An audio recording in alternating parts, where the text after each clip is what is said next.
So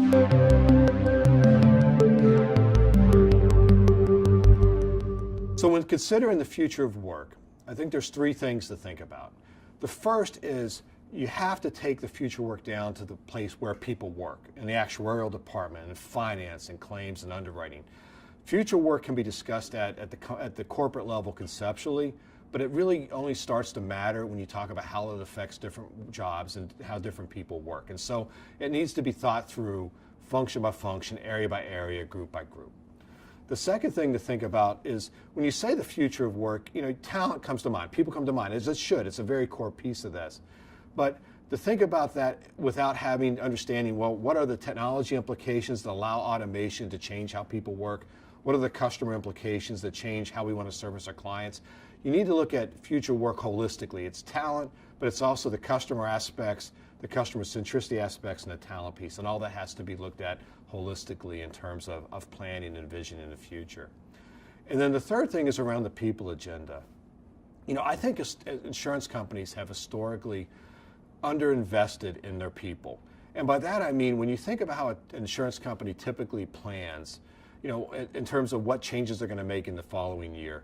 Oftentimes when you look at the list, there's a lot of technology initiatives on it. You'll see operating model initiatives around reorganizations or changes in terms of responsibilities. Rarely do I see, well, here's how the talent plays come in. Here's how we're going to change the workforce experience. Here's the systemic things we're going to do to help people grow in their skill set, and how we discuss performance feedback, and how we give them better enhanced career paths. So thinking about how the people agenda and those talent plays become a major part of your strategy going forward, and how you make investments is going to be a key piece to think about going forward. When my customers ask me why EY, why should we consider EY for future of work?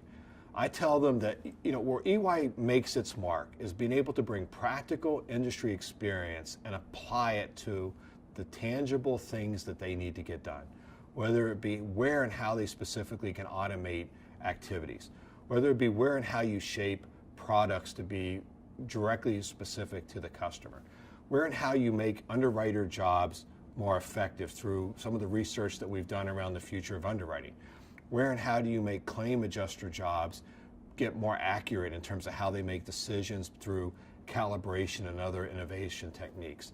And so where we differentiate in the future of work is not only having the great tool set and the framework, but being able to bring that deep insurance expertise, not at the company level and also at the functional level, to help our clients quickly envision what the future can look like and practically plan how to take steps to get there in ways that are predictable and fast and economic.